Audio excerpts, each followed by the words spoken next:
Good afternoon and welcome to our monthly Jumpstart webinar today on leveling up your leadership. My name is Freddie Coffey. I work for Jumpstart. I'm the Director of Digital Marketing. I'm honored to welcome you to today's webinar. And this session with Shara Hutchinson will center around how entrepreneurs can hone important leadership skills in their businesses to foster a more collaborative and productive company.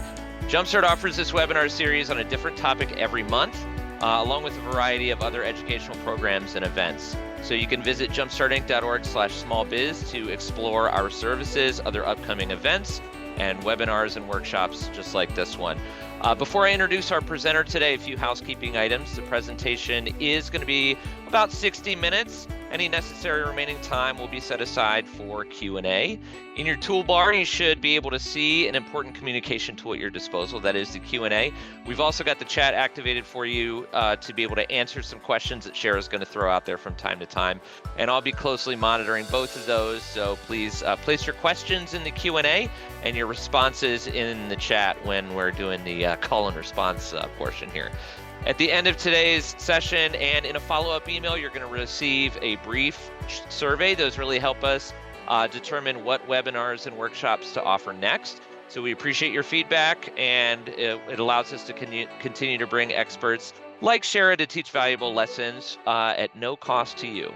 So, all right, without any further ado, allow me to introduce our presenter today, Shara Hutchinson. Shara leads by example in providing business solutions to leaders and organizations. She is an empathetic, technology-oriented executive and customer success professional with over 18 years of leadership experience and a proven track record of developing and implementing operational strategies and technologies that creatively enhance the customer experience while supporting key business initiatives. Motivated to make an impact and driven by results, Shara garnered her personal and professional experiences to help others expose themselves to new ideas.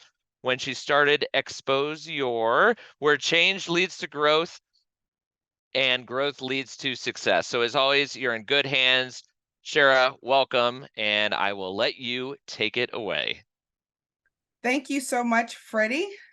And I am going to first say hello to everyone. I'm going to share my screen here, and I'm going to put myself on the screen so that you can see me there.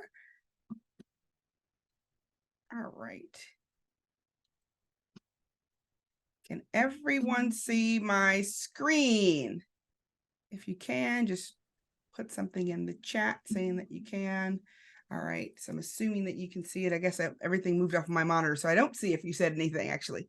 So I'm going to talk to you today about leveling up your leadership. And the reason that is important is because if you want to level up your business, you want to increase your revenue, you want to expand into a new market, you want to expand your footprint, or you want to get to the next revenue level, or whatever it is that you want to do, it's going to require you as a leader, as a business owner, to level up your ability to lead. And I always say you can't lead a team or an organization beyond your capacity.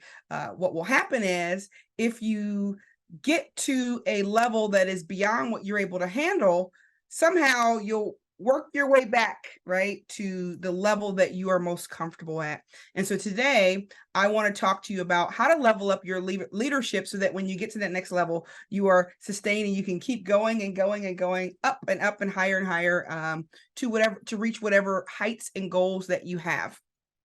So the first thing that I want to talk about is, why did you become an entrepreneur? And the reason I ask that is because being an entrepreneur or a business leader, you recognize that every day is not easy.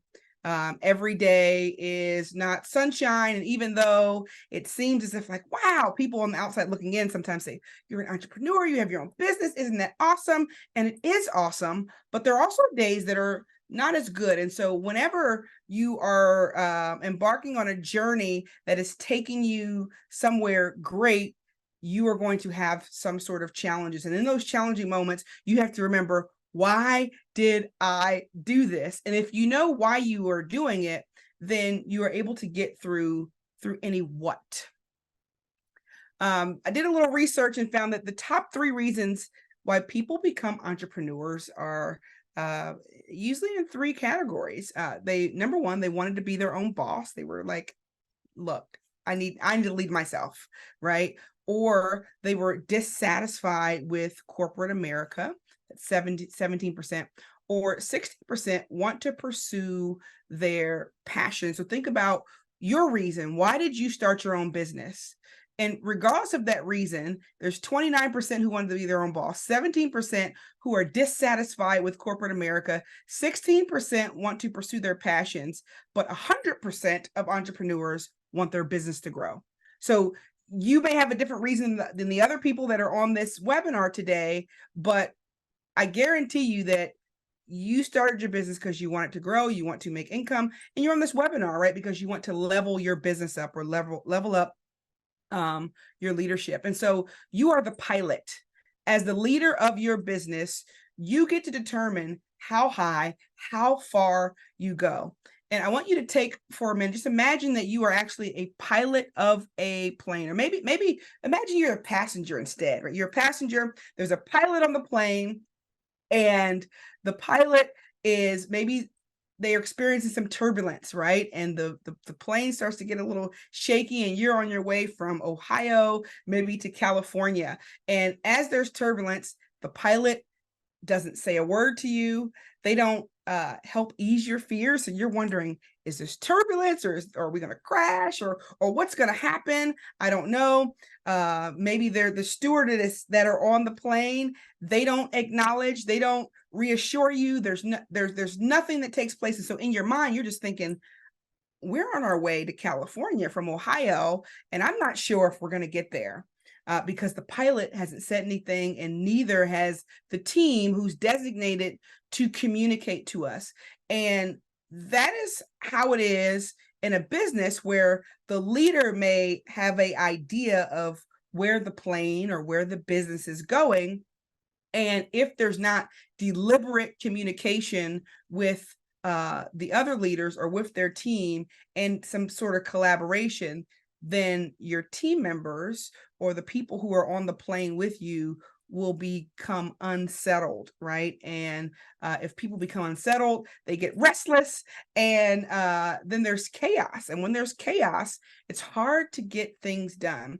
And that's okay if it's just you, right? If it's just you and you're on the plane by yourself and you are headed to a direction, you don't really have too many people to answer to. But once you start adding employees and adding people, or you have a board that you're reporting to, or whatever the case may be, now it becomes a little bit more complex. And you as the pilot or as the business owner need to level up, right? So that you can get your business or team to that next level. So I'm going to launch a poll question here. I want to know, how many employees does your organization have? This will help me to understand like who I'm talking to here. So, all right. So we have several that have 1 to 10 employees, some 11 to 25, and then someone that has 100 plus employees. So regardless of how many employees that you have, good, there's still some numbers coming in.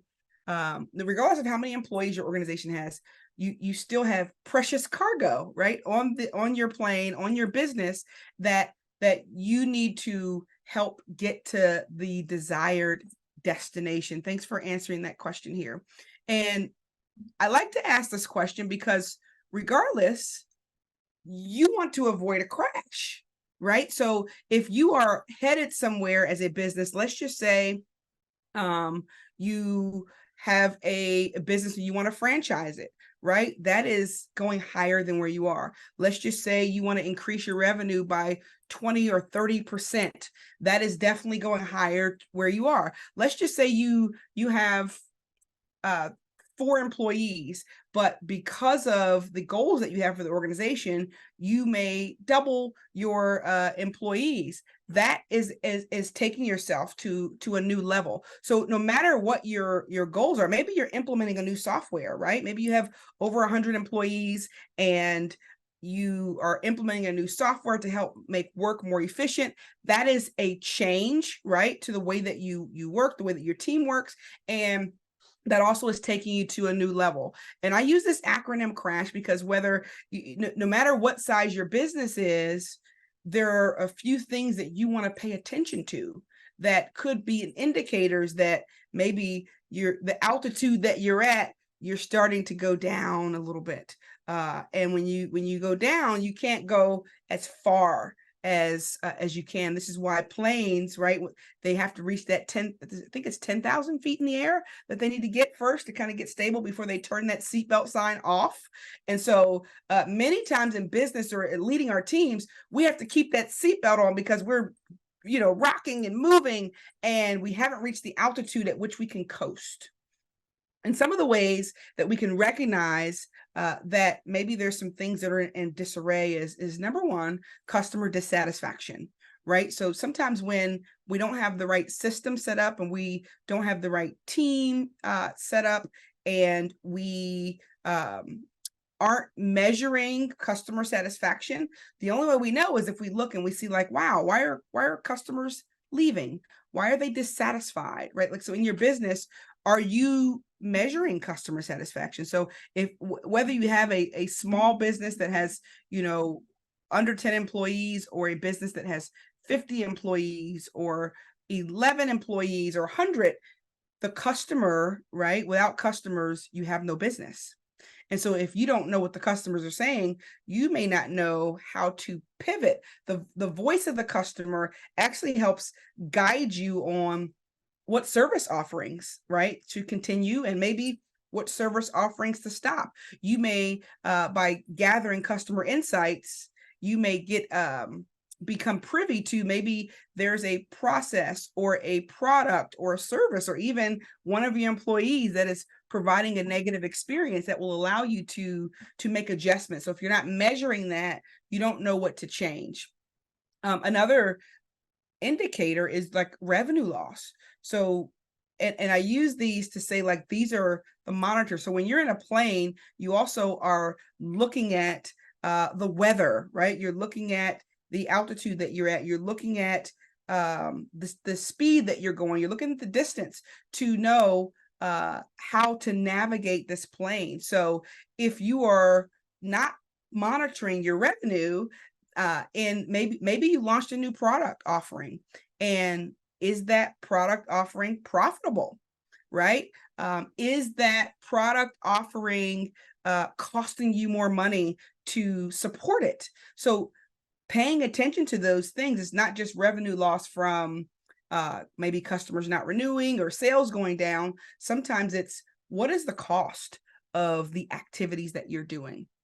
Awful culture. So everyone who's on this webinar, from what I can see, has employees, right, that work there.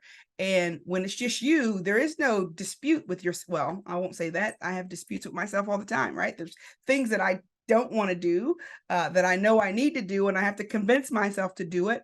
And there's things that I want to do that I know I shouldn't do, and so I have to convince myself otherwise. And so there is some a dynamic there where you have conflict internally, but you have control over yourself. But what happens when there's other people that you need to influence, right? Because that's what leadership is.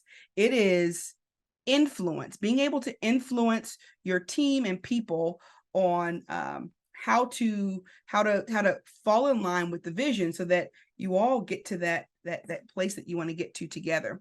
And so if the culture is not good, people leave. There's a quote that I see all the time on LinkedIn, like, people don't leave companies, they leave leaders. And I'll say that's 50% true, right? People leave for other opportunities, they leave for various other reasons.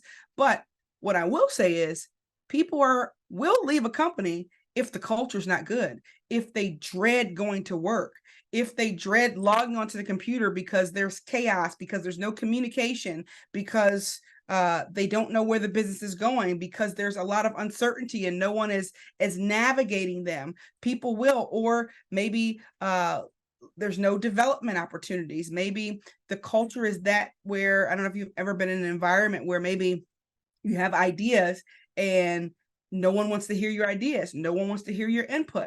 Or maybe there's a culture where it's not celebrated to try new things. And so people stop innovating. They stop looking for new ideas. And so now they're kind of stifled.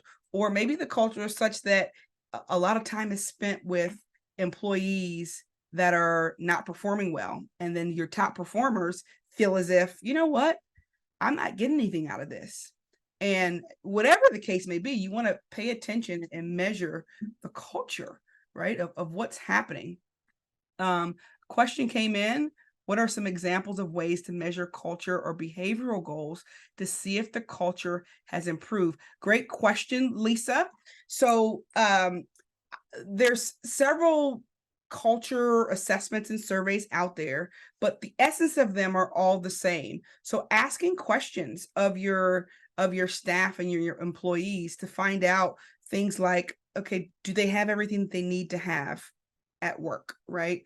Asking questions like, is there someone who motivates their development at work, right? Asking questions like, do you feel like your opinions are valued? Asking questions like, do you think that this environment is an environment that promotes innovation?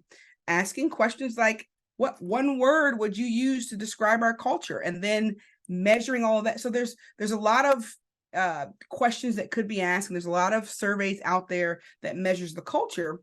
And whatever survey you use or whatever questions that you ask, you can gather themes and trends, right, from the feedback that you get. And when you get that feedback, you have a responsibility to now action it, right? And you can't do everything for everyone, and you can't change everything just because someone made a comment. But if you see huge themes, like let's just say if you ask, what one word would you use to describe our culture? And what if the word is toxic, right? And out of 20 employees, like 8 of them say like it's toxic or negative, then that gives you an opportunity to see like, okay, why do they feel that way? What is going on? What type of conversations are we having or permitting? Or conversations are we not having? So I would say surveying with either some sort of culture survey or even creating your own with some of the question examples that I gave, and then using that information to action it. Also, you can, once you've surveyed, do that same survey a few months later after you have implemented some of the changes, right? And you can communicate with the team to say, hey, don't just survey or assess the culture and not acknowledge to the team that I am assessing the culture because we want to get better, right? We want to make sure that we have a healthy culture. And then whatever changes you enact, you can say, hey, we enacted these changes because we heard you. We see you, we heard you. And while we can't do these 4 things, the one common theme that came up is this one thing. And here's what we're going to do. And your team will appreciate you for that. So thanks for that question. And let me know if that didn't answer it. I'm happy to elaborate a little more if you need to. All right, so that's culture, and then staff turnover. So that's a good segue into, so if the culture is not good and you're not maintaining your top performers and people are not happy working at your company, then you're going to have staff turnover. And there's turnover everywhere, number one. But if the turnover is excessive, right? So you want to measure that. Why are people leaving? Even at a small business, I read an article, I think it was the CEO of maybe IBM or something, and someone asked him, did you always know that the business was going to be successful? And when did you start putting in some of the systems that you have, right? And he said, I always knew that we were going to be great, right? And he said, so I put the systems in place when we were smaller so that we were used to doing it when we got bigger, because who you are as a business is who you are no matter what size you're at. And so you want to not say, well, when we get 500 employees, we'll start looking at the culture. No, if you care about the culture now, right? Or you care about employee development now, then implement that now, even at a smaller scale. And because it's important to make sure that you retain your talent, if at all possible, right? Because people are humans and they have other goals. But I will say, if you have excessive turnover, if you're not already, begin asking. I don't know if you do exit surveys. So larger companies do what they call exit interviews, where they ask, hey, when someone puts their notice in, tell us why you left, right? And so if you begin to see themes of people leaving, maybe let's just say because there's no opportunities for growth, or because there's lack of communication, or because changes happen and nobody notifies them, or maybe the salary is not competitive, or maybe whatever the reason is, right? That's great insight. And sometimes as business owners and business leaders, we can take things personal, right? Where it's like, because the business is your baby. It's like, I feel rejected if you tell me no. I feel rejected if you leave. But maybe whether it's a customer or a staff member, right? Getting feedback that tells us why someone left, or why they decided not to use our product, or what's frustrating them, can give us insight into making changes, so that, again, avoiding that business crash, or avoiding issues that we can get ahead of. And then the H is the hindered results, right? So we all set goals for our business, right? Or for our department. And if you recognize that, wait a minute, the majority of the goals that we set, we just don't hit for some reason, or they're always delayed, that gives you an opportunity to reevaluate and reassess. Why aren't we hitting these goals? What is happening? Is there something external or internal that is going on that is causing us not to reach our goals? Do we have the right goals? I remember I worked at a startup for almost 10 years, and it was growing 30% year over year. And we acquired 3 companies along the way while I was there, and I was leading our service and support department. And prior to the acquisitions, we had a goal, a KPI, a metric that said we want to resolve all customer inquiries. I think it was within 8 hours, right? An average of 8 hours, which meant that some issues, and it was a software company, right? So some issues could be fixed right away. Some may need to go to the engineering department and be fixed, but on an average, we wanted to resolve them within 8 hours.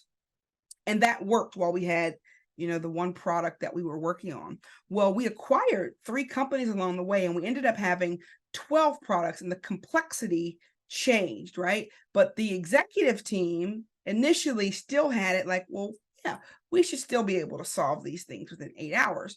But because things changed, right?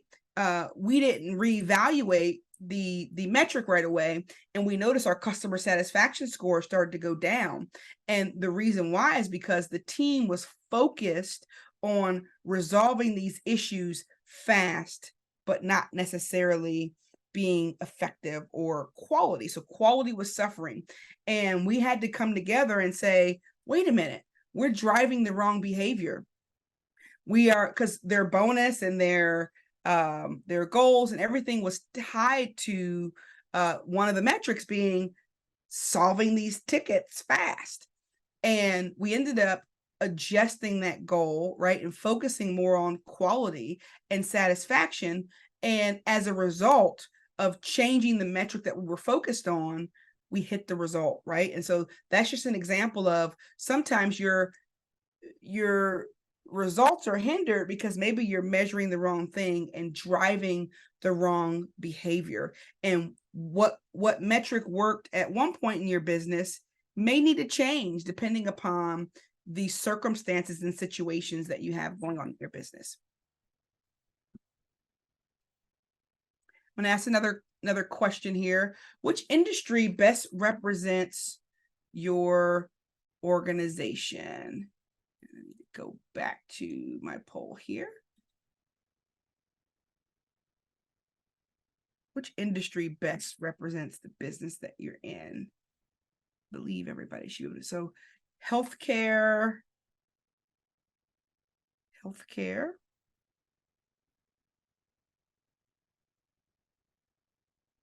Any other? Okay, so finance, banking, healthcare. Any other industries? Okay, so we primarily have folks from the healthcare and pharmaceutical and finance, banking industry. Shara, if you scroll down on the poll, it looks like Oh, about and other. Okay, 50% thank are in you. other as well. Yeah. Thank you very much. Yeah, didn't even scroll down. So and then other. Perfect.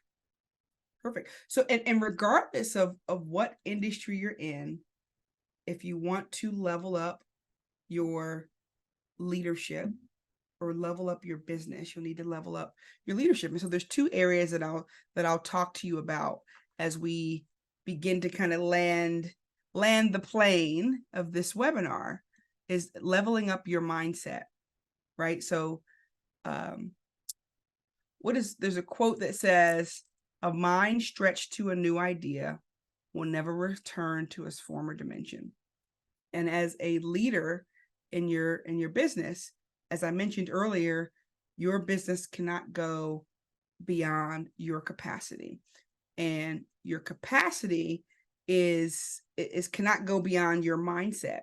So whatever you think you can accomplish, but if you think you can't, you won't. Or if your thinking has limits on it, or you're thinking about the wrong things, then that's going to determine the direction that your business goes. So there's a couple areas of your mindset that we want to shift. One is, and these are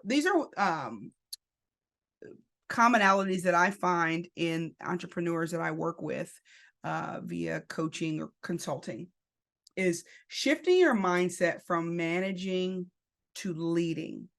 And again, I'm not talking about positions or titles. I'm talking about the mindset of leading versus the mindset of managing, and each have their merits. There is a necessity for both.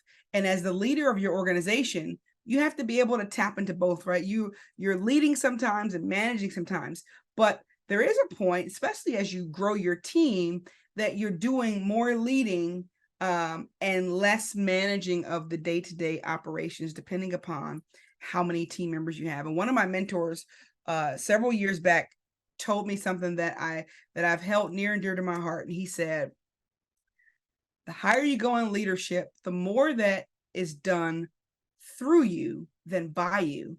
And he was telling me, you're doing a lot of stuff, right? Like as a business owner, business leader, many times we feel like, I have to do this and I have to do that, and no one can do it like me, and no one understands what needs to be done and how it needs to be done. So I'm the one. And while you may do great work, right, and you may have the overall vision for what needs to be done, there's only so much that you can do by yourself. So if as a leader you can't find ways to have more done through you, it limits what you're able to accomplish. And again, we're talking about leveling up your leadership so you can level up your business. And so if everything is done by the main leader, you're working in the business and not on the business and the future of the business.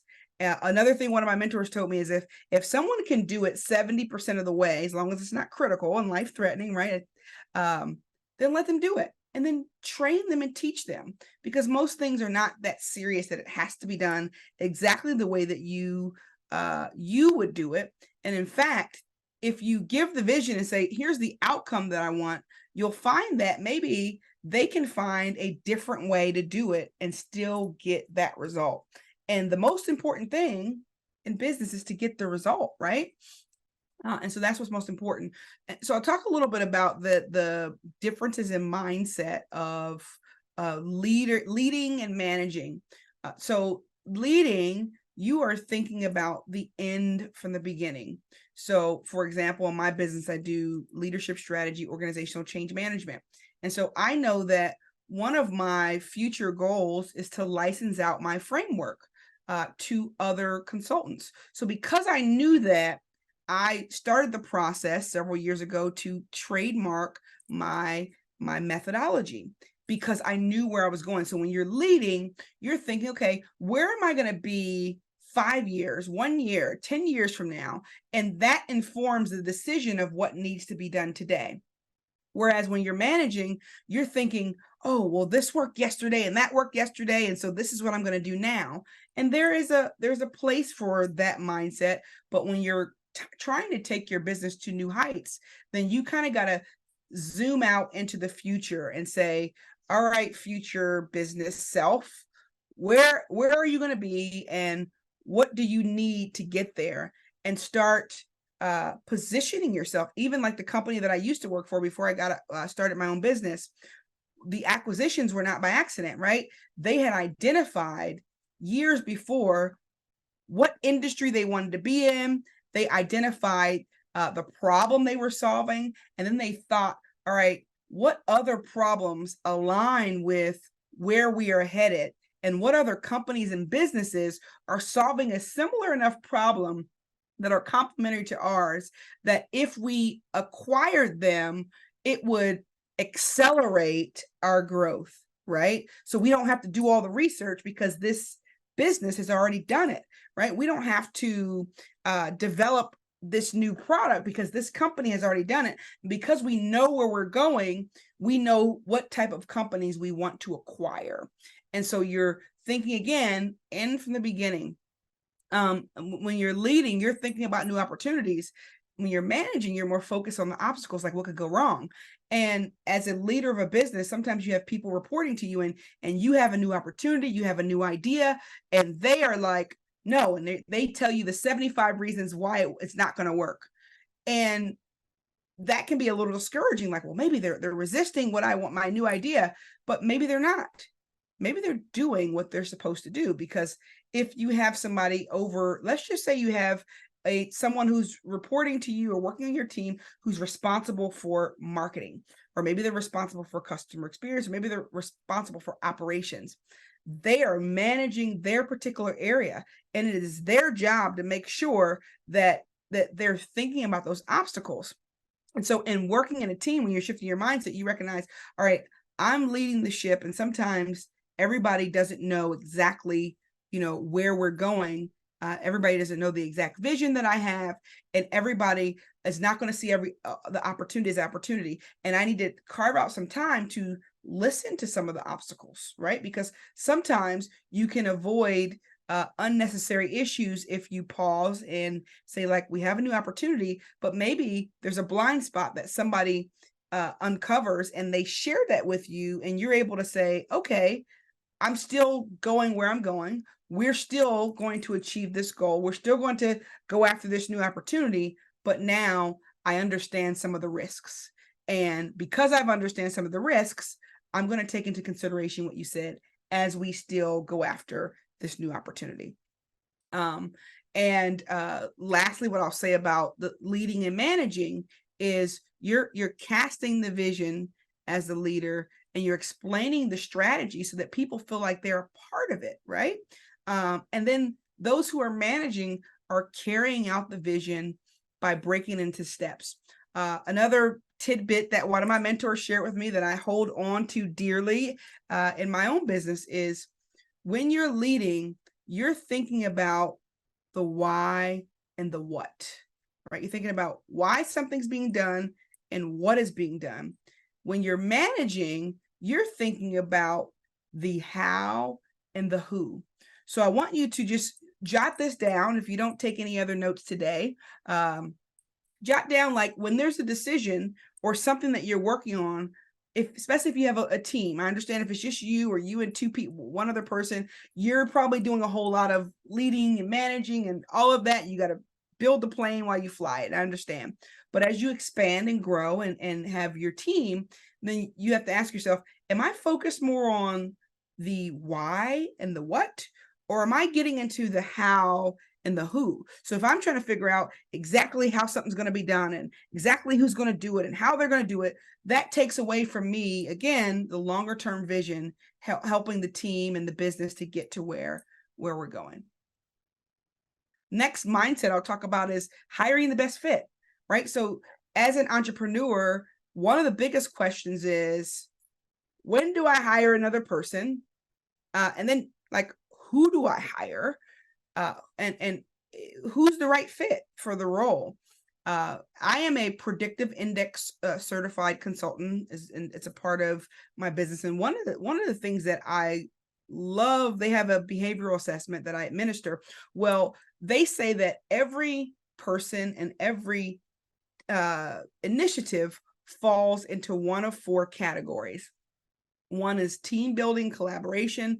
The other is innovation and creativity. The other is process, meaning consistency. The other is results and consequences. And mindset wise, right? Like, so think about yourself. When do you find yourself the happiest? When you are collaborating with others? Does that light you up? Right? Or are you a person who's always thinking about new ideas, like, oh, we could do it this way and that way and this way, and this is a new market? Are you a person who's like, things need to be done the exact same way, right? Like, we need to make sure we have a process, and all these ideas are great, but how are they going to get done, and who's going to carry them out? Are you a person who's about the results? Like, you know what? I want to get stuff done. If I set a goal or set a date, I want to get it done. And if each person falls into one of these categories, and you can have, you can be bent towards a couple of them, but usually we have a dominant trait in one of those areas, then that means there can be conflict, right, between you and people that have different perspectives.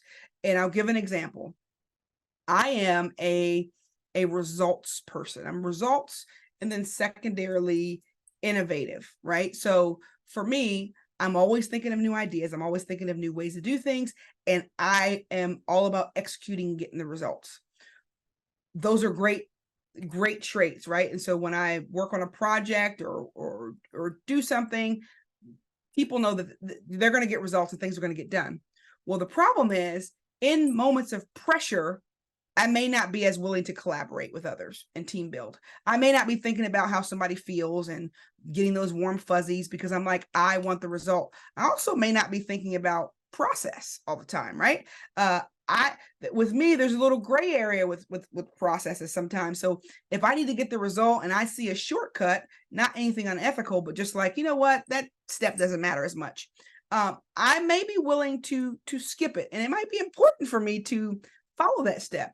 So my assistant, for example, she's a process person, and I specifically picked her for the role because she is different than me, right? And she's going to hold me accountable in ways that make me uncomfortable. I'll just say it like that I don't like, but that I know I need, right? Because I'm moving so fast, trying to get results and coming up with new ideas, that having someone on the team who grounds me and who is process. Now, what that means is we bump heads sometimes, because there's times where she wants to reel me in and say, all right, things need to be done exactly like this. But there's also times where she's a little rigid. And I can say that because she's not on here, right? She may be a little rigid at times, and I have to say, lighten up. Like, we can't keep doing things this way. We need to innovate, right? And so we both balance each other out. And so when you have this mindset, recognizing who you are and recognizing the goals that you have on your team, right? So let's just say you, in your business, you've been, rapidly growing and rapidly innovating, and maybe you want to bring some more team members on, but it's time for process now, right? Because if you hire a bunch of people and you don't have your processes documented and you don't have repeatable systems, you're bringing somebody into chaos. And so even if you're an innovative leader, you may need to start bringing in some process. Or let's just say maybe you are an accounting firm or a business or a person that's really like, process is great, consistency is great, but maybe you need some innovation. Or maybe you're in a culture where maybe you're getting the results and you're moving super fast, but people aren't feeling welcome. People aren't feeling as if they are valued on the team, right? You may have initiatives that are team building initiatives so that you can continue in the business right, and accomplish whatever the goal is that you have. And so if you don't have that skill set on your team and you know you need it, then that gives you insight into, okay, here is the job description of what we need, but also here's the type of person that we need to help accomplish the goal. If you've seen this already, don't say anything, but if you haven't, I want you to put in the chat what you see when you look at this image. What do you see when you look at this image? And let me go to the chat so I can see what I see here. So some people may see a duck, right? Some people may see a rabbit. Sometimes people see both, right? Yep. So someone said, yep, I see a rabbit and a duck. And both are true, right? So you rabbit, duck. And that is how it is in business, right? Where you have two different perspectives and two things can be true at the same time. And if you are so focused on, no, it is only a rabbit, and that is just what it is, and I not open to being able to see that there's a duck there as well. And then the person that says, no, it's a duck. You know, if you're somewhere around my age, a little bit older, and then you remember Bugs Bunny. I used to watch that as a kid. It's like duck season, rabbit season, duck season, rabbit season, you know. But regardless, if you see one, you're right. If you see the other, you're right. If you see both, you are right. And so I want to encourage you to have the mindset, right, to where even when there's differences in opinion or perspectives on your team, that you pause and try to see things on the other side. There's a quote that says, seek to understand before seeking to be understood, right? Many times we're so busy talking and trying to get our point out to share what we believe and what we think that we miss information and we don't quite understand the root of the problem. And there's unnecessary tension and conflict on the team simply because there's two different perspectives and nobody stopped to really think about, you know, maybe we're both right. And maybe we need to try to find a way to accommodate both of us. Speaking of conflict, how do you typically prefer to handle conflict when you have a conflict with somebody that you work with? We're going to segue after this poll into just the leveling up the communication. So we talked about leveling up the mindset. Now we're going to talk about leveling up our communication. And part of communication is being able to handle those conflicts. Because remember, I mentioned that everybody falls into one of those categories, and it is natural for us to be at odds at times when my way is different than your way, and it doesn't mean your way is wrong. So it looks like 50% of the people say that they face it immediately and directly. That is awesome.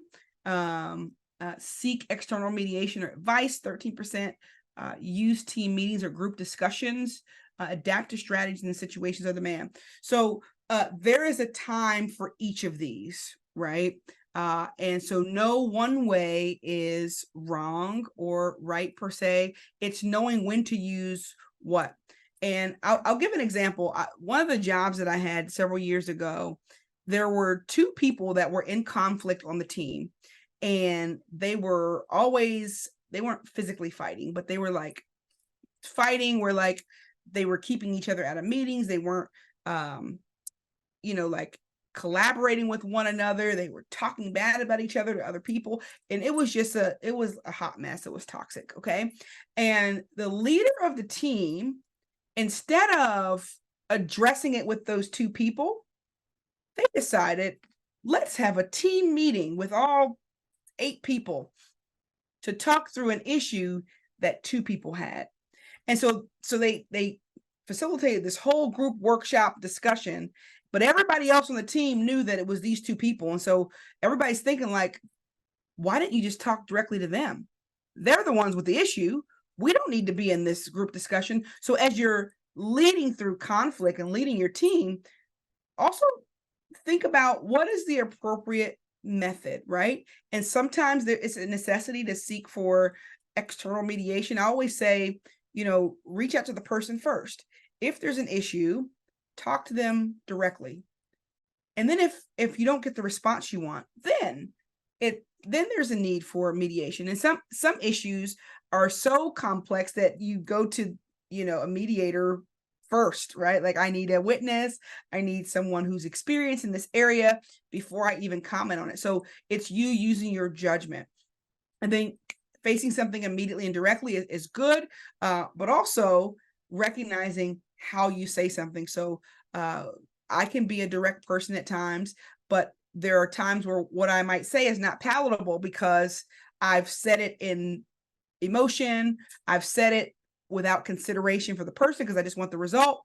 And it's just being mindful, right, of what you say, when you say it, the timing, and how you say it. And then adapting the strategies as situations demand, I think, is probably best because every situation is different. And so just using your best judgment there. Conflict is not a roadblock to progress. Like, as I mentioned before, the work that we have to do and the people that we work with all fall in different categories. And so there's going to be those different perspectives. And so the only way to really grow is to embrace conflict, not avoid it, but embrace it and be thankful for it. Otherwise, you stay exactly the same. I know for me, the longer that I'm in business or the longer that I'm here on this earth, I learn new things and I have conflicts. And when I look back, I'm like, you know what? That wasn't that bad. That situation actually helped me to see things in a new light. And had that not happened, or had I not had that conversation, I would not have known. And so before collaboration can occur, again, you must uncover and you must overcome your own personal internal conflict, right? Because as I showed the illustration of the duck and the rabbit earlier, it is, well, I see a duck, you see a rabbit, and I want to be right. So I always say, do you want to be right or do you want the result? Sometimes every battle is not a battle that you need to fight. It is okay to let something slide. It is okay to know something or know someone did something or said something and not address it for the sake of the result that you want to get. And being able to weigh things out like that. Also, internally, sometimes we can feel like, well, it's this person's fault. They did this, they did that. I'm not going to be involved. But again, if you want the result, it's recognizing that, okay, not your fault doesn't mean not your responsibility. If you're leading it, you're still responsible for the cleanup. You're still responsible for getting the result. And so making sure that you check your own ego, check your own heart, check your own growth and mindset and communication and collaboration with your team so that you realize, like, you know what, I'm responsible. And one of the things that happens sometimes in leadership, if you don't want to take responsibility and there's some chaos going on, or there's a decision that needs to be made and you shrink back, then the team can lose respect for you, or somebody else starts, raises themselves up and like, well, I'll take over and I'll do this. And then you find kind of wars with the person who is the head of the company because maybe they didn't communicate effectively, right? Or take responsibility or ownership over the entirety of the outcome and the result. I'm going to share one more poll in closing, and then I'm going to leave a little time for us to ask some questions. And if you have any questions at any time, feel free to put them into the chat.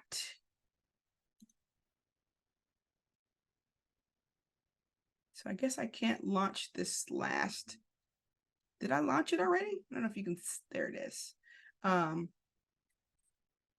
With communication, right? So again, we're talking about leveling up your leadership, leveling up your business, which requires you to level up your communication as well. And that means if you're leveling up your business, that means you have some changes coming. Leveling up always requires change. It always requires something new. It always requires doing things a different way. And when there's a change that is coming, it's important to be able to communicate that. So we've got some digital transformation taking place, some organizational restructuring or mergers. We have policy, regulatory changes. So, and these changes will always take place, right? So there's always going to be some sort of change as your business grows. And so it's important to level up the communication. And one of the biggest factors for entrepreneurial success, according to the National Business Capital and Services, is your communication skills. So I'll tell a couple stories as I conclude on 3 ways to level up on your communication. The first way is to speak up. So job that I used to work at, I had a leader who would always talk over me in meetings. He would always answer when somebody asked a question about my department. And I was boiling on the inside. I didn't say anything to him for a while until I couldn't take it anymore, right? And I spoke up to him and I said, hey, I feel like you're talking over me in meetings. I'm reporting to you and I want to help take some of this pressure off of you, but I don't feel like I'm getting the opportunity. And he said, you know what? I had no idea that I was doing that, right? He had literally no idea. And he said, here's what we're going to do. If we're in a meeting and I cut you off, I want you to send me a text message or a direct message chat to say that's interesting, right? And when you write that to me, I'm going to recognize that I am doing it again, that I'm cutting you off. And the reason why is because he was a collaborator and an innovative person. He wanted to work as a team. He wanted to help. And he always was coming up with new ideas. It wasn't that he was trying to cut me off. It was just that he was literally excited about the opportunity to solve another challenge. And had I not spoken up, I wouldn't have realized it. So for months, I sent him messages every time he cut me off. And after a while, I no longer had to send him those messages because he was in the habit now of pausing to stop and say, you know what, let me check with Shara and see what her thoughts are on this. And so sometimes we make up stories in our mind about how somebody's going to respond, or we make up stories in our mind about why someone is doing something. And maybe it's just the fact that their personality type is different than ours, or maybe they're operating in their personality and they think they're helping and they're hurting the situation, but because you didn't speak up, you're not getting the result. So speak up, right? And when you speak up, make sure, ask yourself, is it true, right? Is it helpful? Is it inspiring? Is it necessary? One of the things I like to talk a lot, so I have to ask myself often, is this necessary at this moment to say, right? And is it kind? The second way to level up your communication is to be direct. And so I had someone reporting to me several years back, and I think I shared with you earlier that I am an innovative person and I get results. And I'm oftentimes thinking of new ideas and carrying out activities at the same time, and that excites me. Well, the direct report was coming, like we had weekly check-ins, and in our check-ins, I kept a document that had like the goals that she was working on. We would check in on those. And after we were done with that, I would just begin to talk and share like, oh, it'd be cool if we could do this and we could do that. And, whatever, just ideating out loud to her. And I didn't realize that she was documenting everything that I said. And one day she almost had a meltdown and a breakdown. Like, you've asked me to do so many things and I just don't have the capacity. I don't have the bandwidth, and I just can't believe you're putting all this work on me. And I'm thinking, what work? All you're working on is the goals that we've talked about, right? And come to find out, when I dug in further, I said, well, show me the list that you have of what you think I've asked you to do. She was writing down all the ideas that I was just spitballing out in front of her. And what I learned was, okay, I need to be direct and I need to communicate more clearly. I didn't put the fault on her.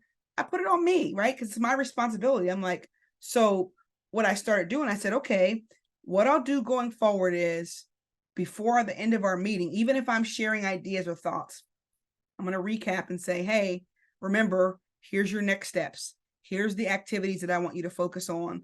All those other things are just on the back burner, or they're just nice ideas that we are not pursuing at this moment.